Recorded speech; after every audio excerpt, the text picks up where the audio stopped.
Hi everyone, welcome back. I don't know your password. Oh, unlock. Oh, nice, nice. It works. It just works. We're gonna have one talk today and one lightning plus, I guess.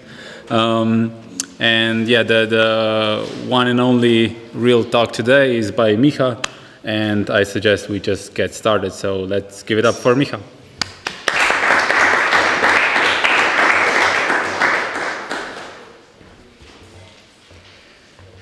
Hi. So first, I would like to say thanks to TopTal for taking such good care of us. It's been now, what, 2 seasons? Or yeah, so thanks. It's really nice.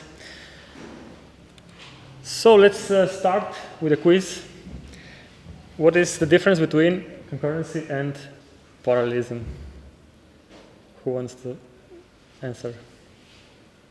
Are these the same? So, what's the difference?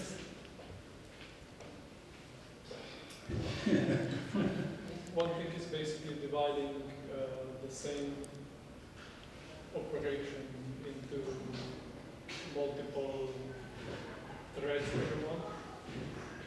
And the other one is multiple things happening at the same time, or independent of parallelism has to be connected somehow with each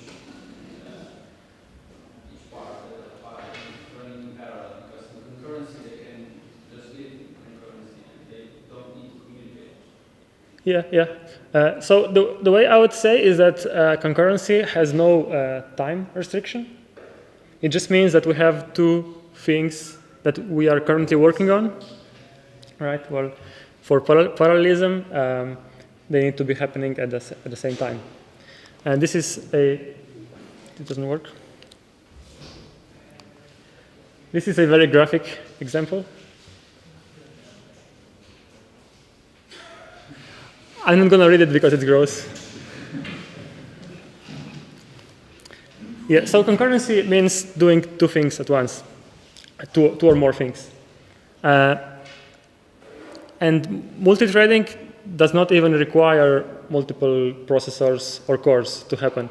It can be done on a single CPU core as well. It's usually achieved by time slicing, and the scheduler takes care of which process will be running on the CPU at a given time. So in this example, we have 2 threads, and they are, so at first there is the first thread on the CPU, and then it gets paused, and the second thread starts, and so on. And this might be for different reasons, like when waiting on I/O, for example. A thread might yield execution to another thread so that the whole system is not blocked just because one thread is waiting on I/O, for example. And so when you have 2 or more threads running in parallel, then we can take advantage and we can gain some performance. Especially with modern systems, now that we have many cores, many processors, many machines, we need to be able to do this in order to take advantage. So I don't know if there is an emoji for multi-threaded programming, but if I can use more than one, it will be more or less this. Programming is about correctness and safety, and this is definitely not safe, right? The problem is in that we have to be able to synchronously accept access and especially modify shared data. And so different parts of the system will want to access and modify the same data at the same time. And to know why this is dangerous or complicated, you don't even need to have concurrency. Has anyone tried object-oriented programming? Right? You don't even have multiple processes, but you already, multiple threads, but you already see the problem. What happens when different parts of the system try to do or access the same data? And with parallelism, there is the added bonus that these things can happen out of order. Basically, we cannot predict the order, and so it becomes even more complicated. And so if we have such a region in our program that is sensitive to current access, we need to protect it so that accessing it out of order will not lead to unexpected behavior. And having such a region means that we can say that we have a critical section when we mark it as such. And in this way, only one process can access it at one time. And this way we can protect access to shared resources, like shared data structures, peripheral devices, network connections, and similar stuff. But it is very easy to forget this, because this is a process that we have to do manually, and it is easy to forget, and this will lead to problems in our programs. So I'm pretty sure everyone here knows what a mutex is, right? Okay, just to be sure, mutex stands for mutual exclusion. And it works in a way that when a thread tries to access a critical section, first it has to acquire a lock. And once a process acquires a lock, when the second thread arrives to the same point, it cannot continue before getting the same lock. But it can only get the lock once the first process returns the key. And now you're starting to see why I use this picture, right? Because when you go to the toilet and you lock yourself from the inside, nobody else can access the toilet before you return the key, which is the way we want it, right? In programming and also in a toilet. So when doing multi-threaded programming, we need to know which actions are thread safe and which are not, which is easy for small programs, but it can be really hard or even impossible for bigger programs, especially when we rely on third-party code, because in this case we would need to check their sources as well, or we would need to believe the documentation, which is often inaccurate. Yeah, so this is not very easy to achieve. So yeah, in summary, multi-threaded programming is hard. There are race conditions, data races, deadlocks, live locks. And it is difficult to tune for performance as well, because we need to use just the right amount of locks. Because it would be easy to just put a giant lock on everything, but then in this case, we don't have concurrency anymore. So yeah, if you don't believe me, check out this Ruby Tapas episode. It is literally called Threads Are Hard. And it's pretty good. So there's a whole series. It builds up to this, and it's quite interesting. So we cannot really talk about Ruby and concurrency without mentioning the global or the giant interpreter lock, or in Ruby's case, it is called the global or the giant VM lock. When designing Ruby, programmer happiness was or is a design goal. And there are parts of Ruby's C code that are not thread safe. That's why there is the need for the global or the giant lock. I was always under the impression that it is called the global interpreter lock, but I've seen Ruby core members use the phrase giant interpreter lock, so I don't know. I'm just kind of gonna go back and forth on this. So this doesn't mean that Ruby is not able to use threads, because in cases when a thread is waiting on I/O, like I said earlier, Ruby is still going to be able to pause this thread, and another thread will be able to take on. But it just means that we cannot be really efficient on multi-core or multi-processor systems. So we want programmers to be able to leverage all these giant multi-core machines that modern architectures have to offer. But we also want programmers to be able to do this safely.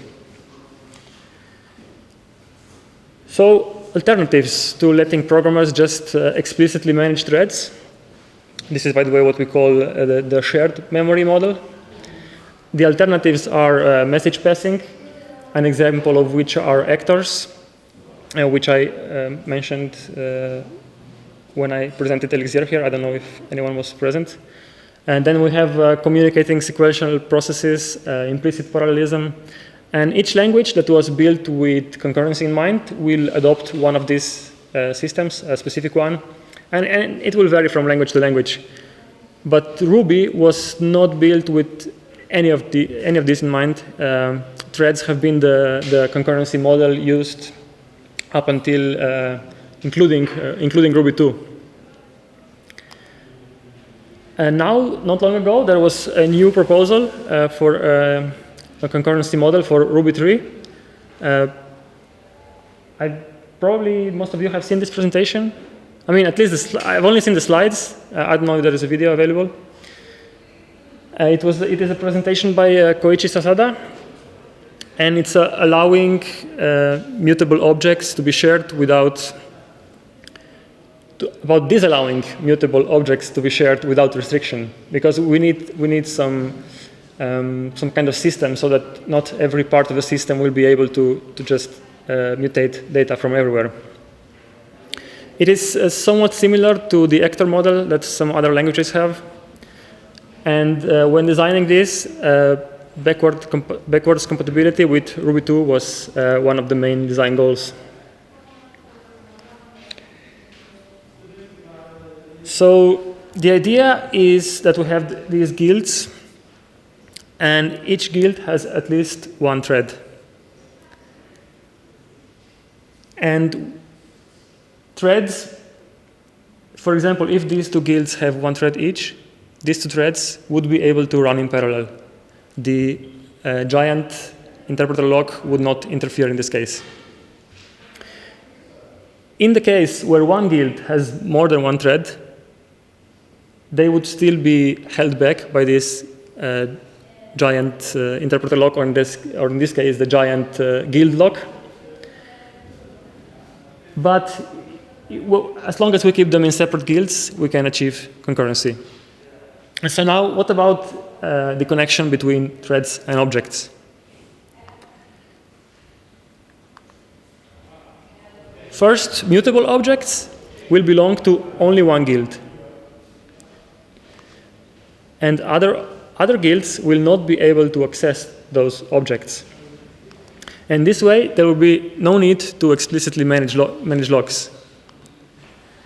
Guilds between themselves would communicate via channels, and in this way, they will be able to either move or copy objects between them. And this system, in a way, is similar to what Rust has with the ownership model, I think it's called. Immutable objects, on the other hand, can be accessed by any guild. And so, like in everyday programming, it pays off to use immutable objects because it's like, in the way it's similar to reason about them for us, it's also easier to reason about for the VM, and they can just be accessed from anywhere because they are immutable, so we would just be reading them. Okay, time for the second quiz. Mutable or immutable? Some of these might be different before Ruby 2.0, but in this case, let's just focus on 2.0 and onwards. First one is easy. It's immutable. What about the second one? Array is immutable. The array is Sorry? The array is immutable, but the object is not. Yeah. So in this case, it's mutable. And third one, it's also easy. All of these are mutable. Fourth one, string in Ruby 2.3. Mutable, yeah. Frozen string, Ruby 2.3. Mutable. String in Ruby 3. Immutable, right. This is the new string literal. You can already use it in 2.3. Yeah, you need the special. Yeah, exactly. I mean, it's still a proposal, right? It's in Ruby trunk, so it might still change, but it will probably be like this. And the last one is how to instantiate a mutable string in Ruby 3, or at least the current idea. We don't know if it's going to ship like this. So there will still exist mutable strings. Yeah, of course. It's kind of hard otherwise. Because they want to be as compatible as possible with Ruby 2. So. Okay, so it's still just a proposal. The current implementation is not complete. It is just to present the key ideas for evaluation.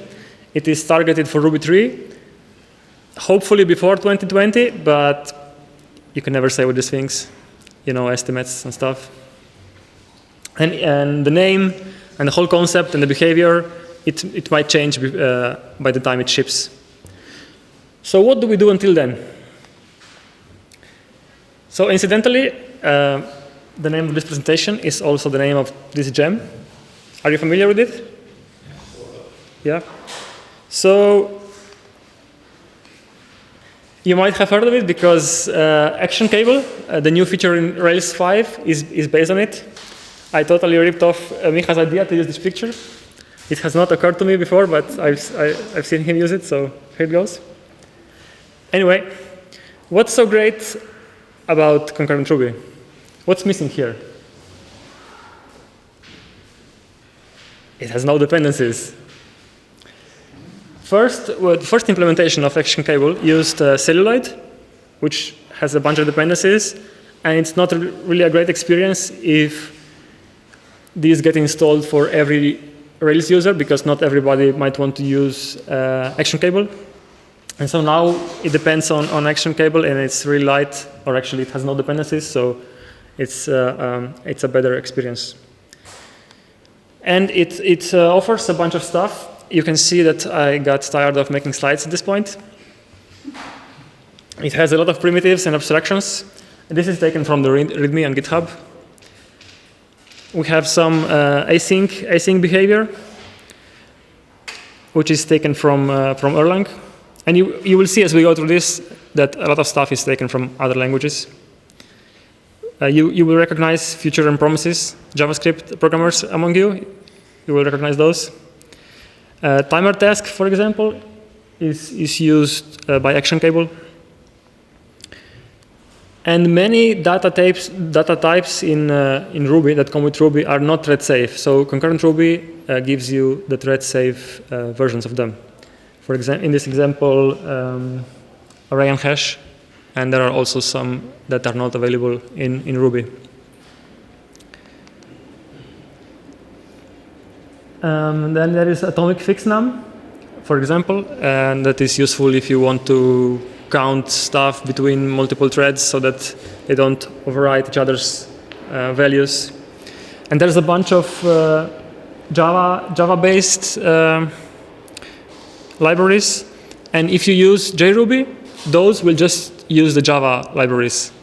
And if you don't use JRuby, there are alternative implementations that come with this gem. There is some thread synchronization. If you need to do thread synchronization, then this is a good way to do it. But if you can avoid it, it's better like that.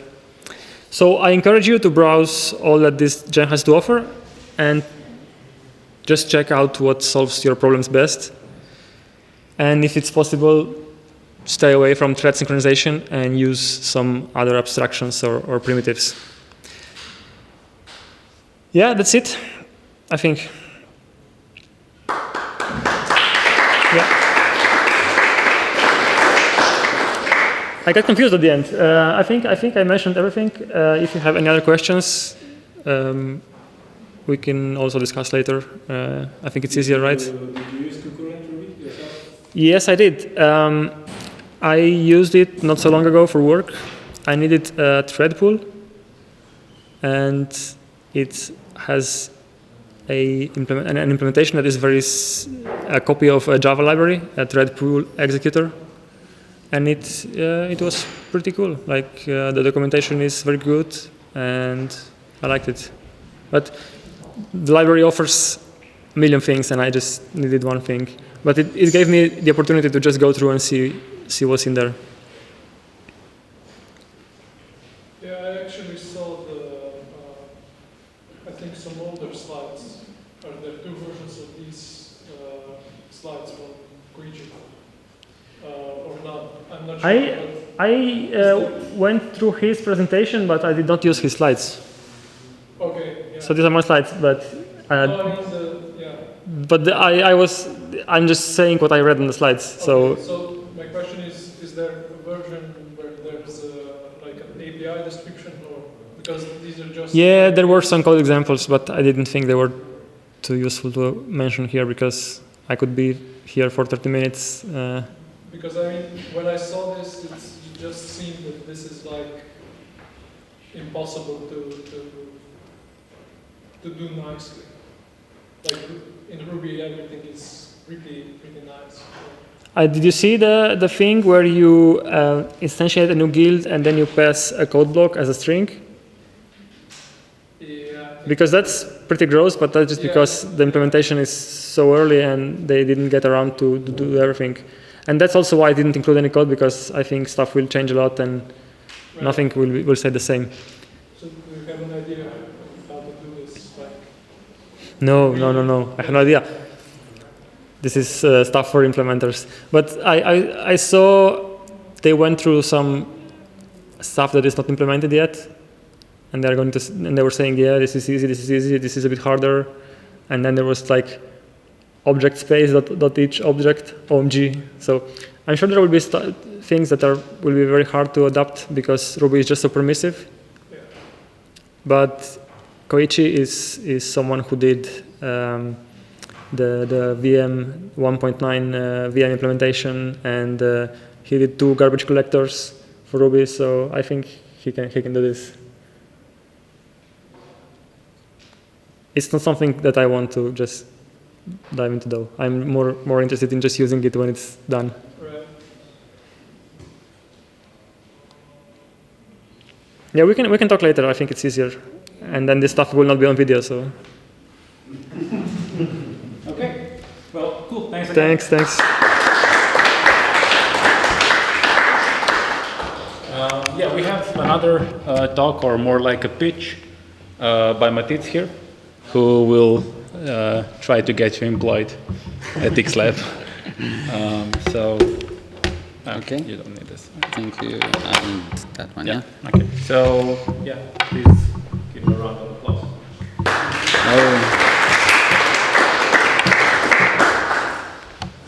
I hate when I get applause before I finish, because then I don't know. I just maybe have to sit. Maybe it won't go better, you know. Just a moment to.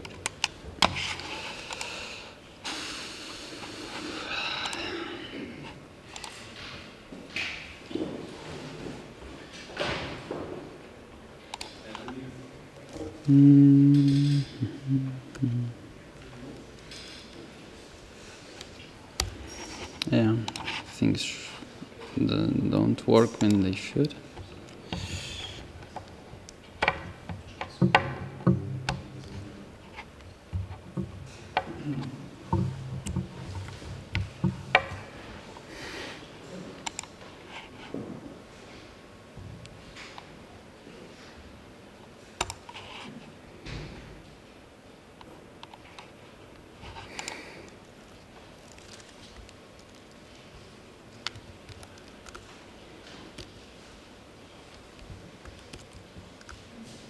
Yeah, we tried before, but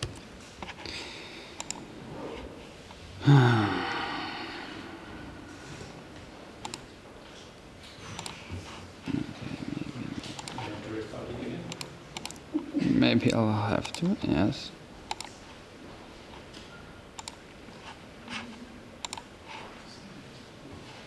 Something's working now. Okay. What about now?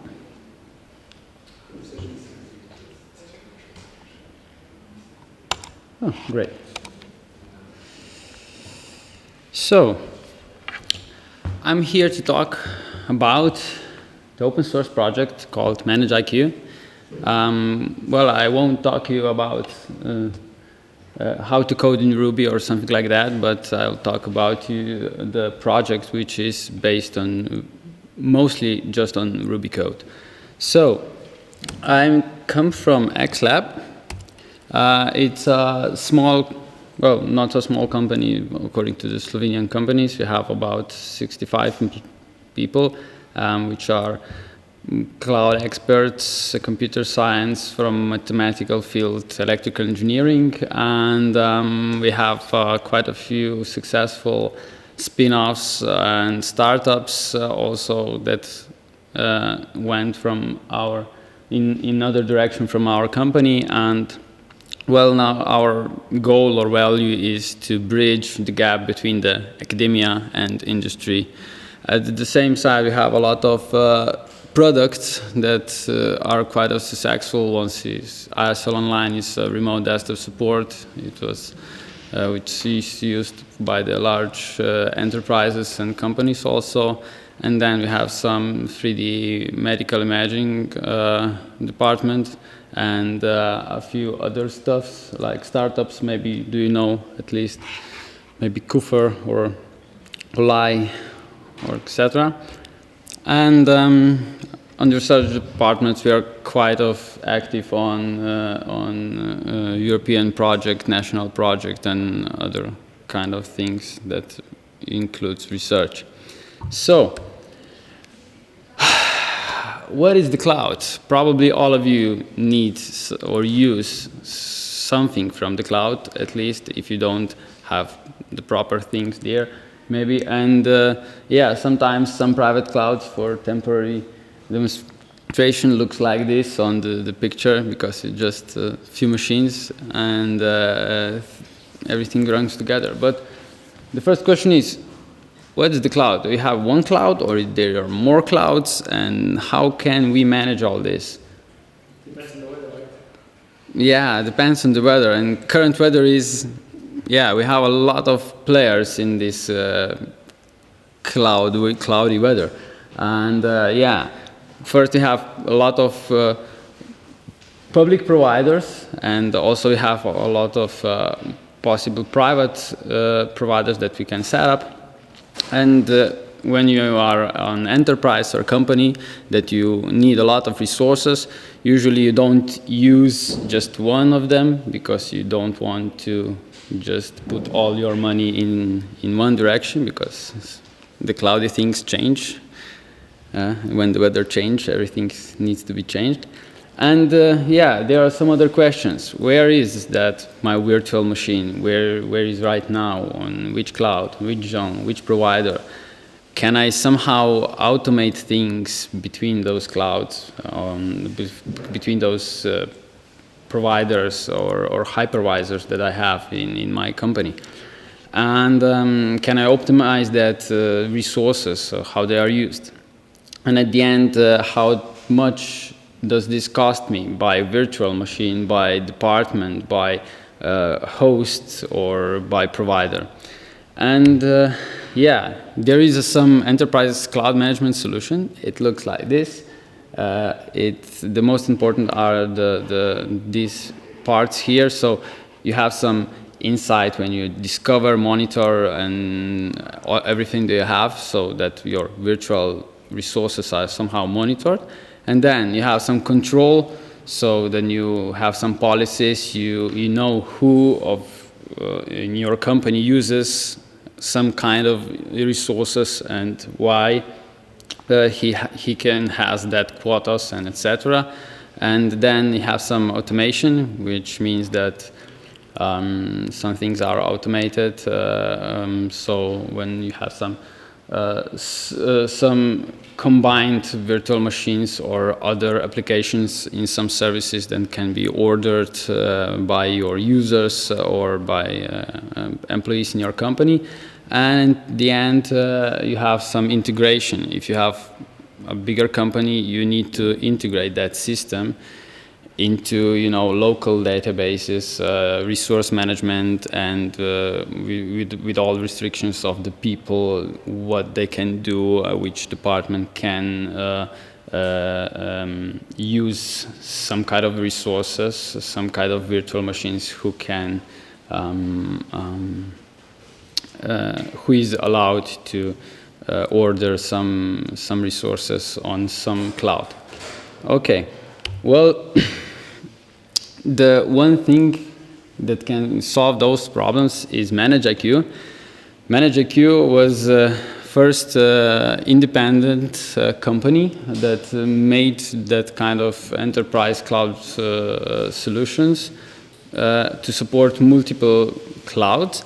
And this was somehow acquired or bought from Red Hat. So the open source solution is ManageIQ, which is enterprise solution, which is provided from Red Hat, which we'll also see. It's called CloudForms, and currently supports a lot of different cloud providers. Maybe most of them you already know. How this is managed, we'll see maybe in a short demo if it will work.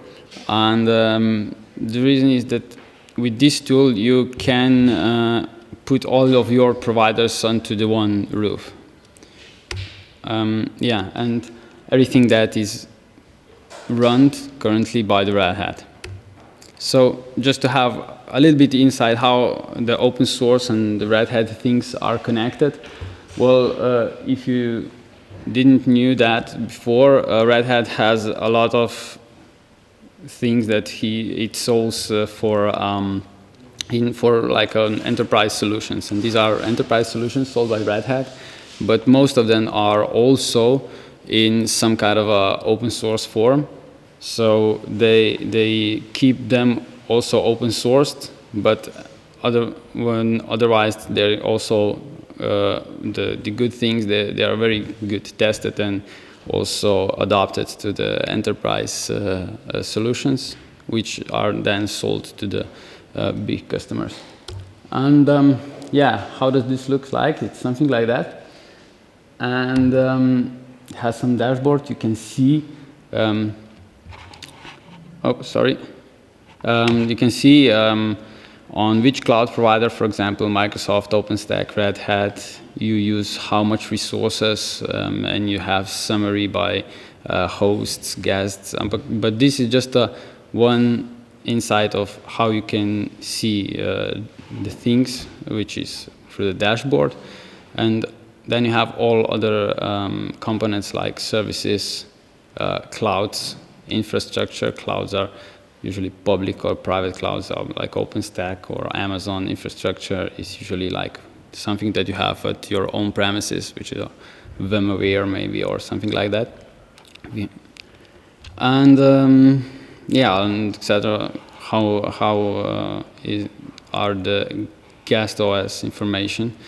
Also, there are services that can peek under the virtual machines, so you have also possibility to see what is running in the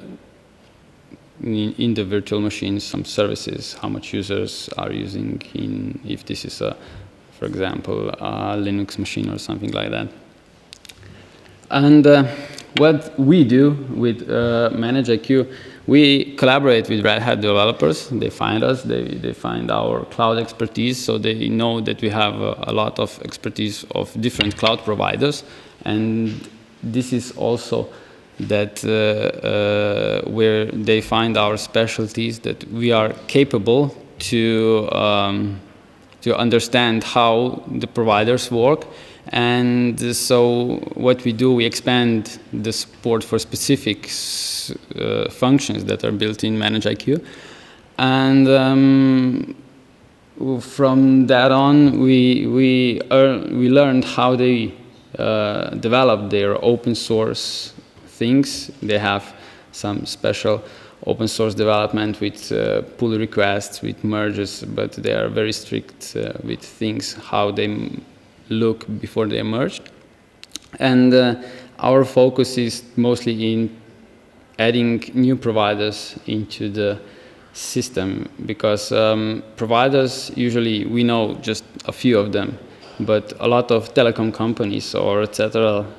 are also having some own things under the hoods. They just provide you an API or something like that, and it's possible to integrate them into the ManageIQ. And this is some opportunity because some of the customers usually need also another provider to be managed by the one tool. So from the slides, this is all. If you would like, I can maybe show you a short demo how this looks like. Well, it's a very complicated program for when you start looking at it, because it's a lot of menus and you don't know what they are and what they are doing. But at the end, is maybe most important for us are compute resources, which are cloud server infrastructures. And with clouds, you have some providers. As this is all in some virtual machines running somewhere, it's a little bit slow.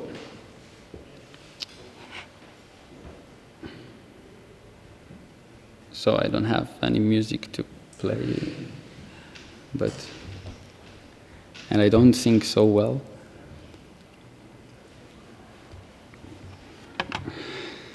Are we running in a virtual machine? Pardon? Are we running in a virtual machine? This? No, are we running in a Yeah, okay. I don't know about you, but I think that I'm very real. Can you confirm that with your program? Not yet, but with some settings, maybe we could put you into. Okay, there are some examples. Okay, so providers would be for cloud providers. Here are two Amazon provider. One is from Asian side, and one is from US, and one is the OpenStack. This is.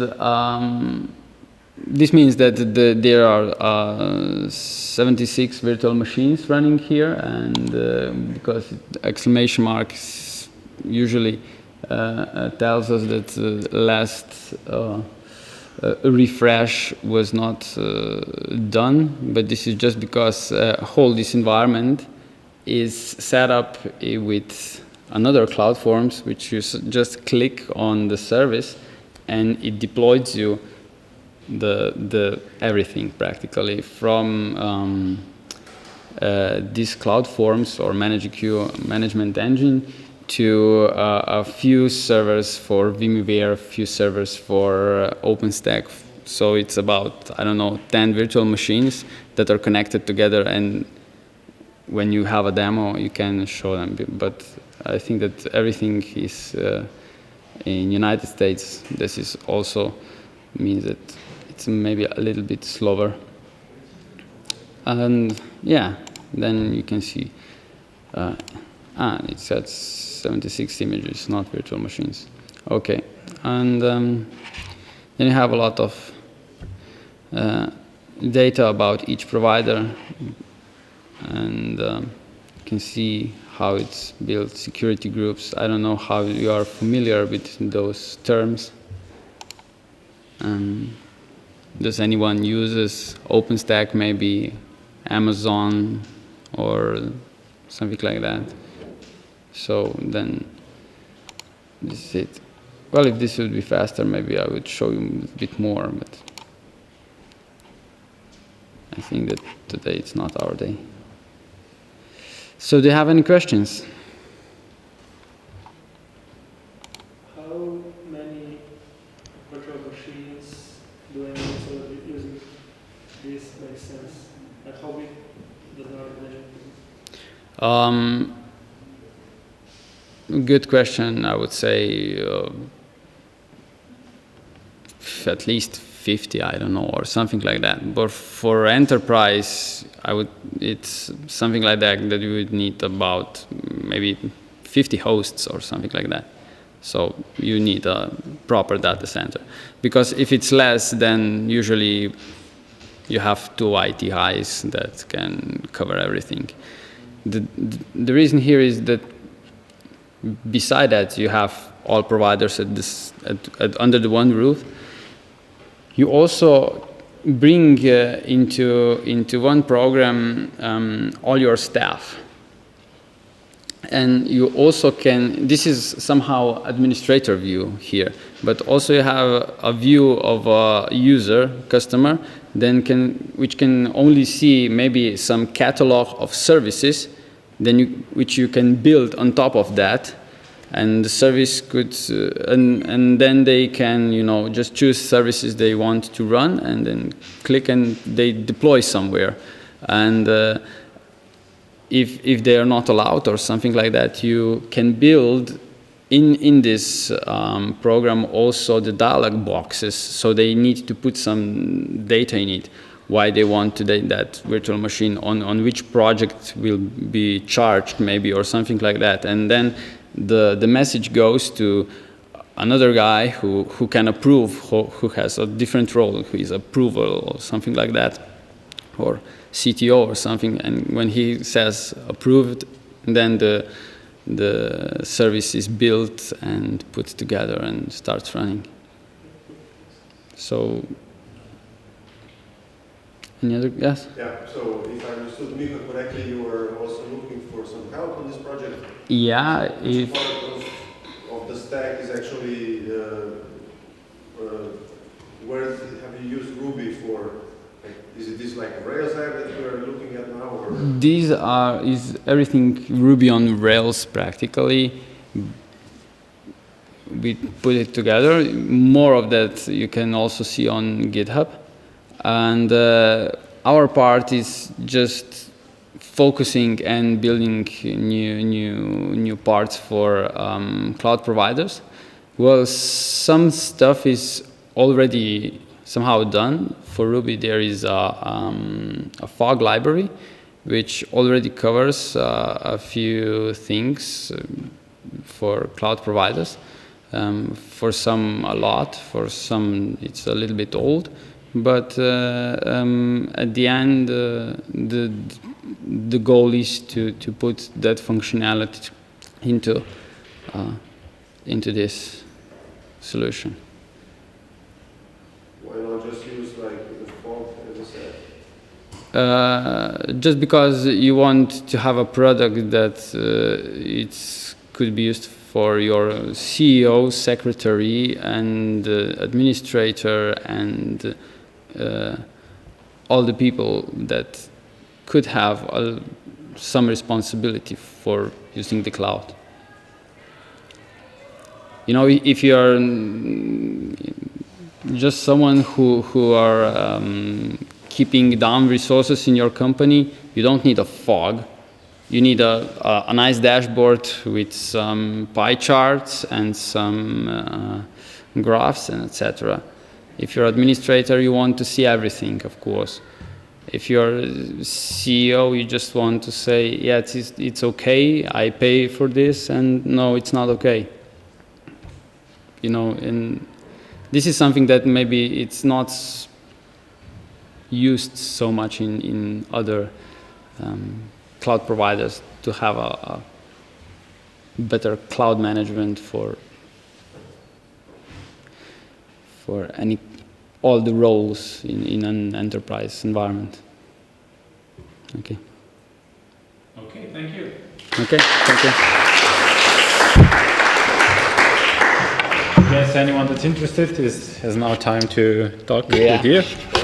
And just a couple of quick words before I let you go. I know you're thirsty and all.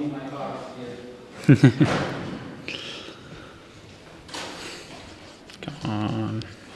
Where's my mouse? Okay, so yeah, thanks again for coming. Thanks also to our 3 sponsors, Polygon for hosting us, ŽIVO for streaming, and TopTal, of course, for drinks. Thanks to Miha, thanks to Matic. And if anyone wants to present something next month, please come to me. We need more speakers always. If anyone wants a JetBrains Think RubyMine license, come to me as well.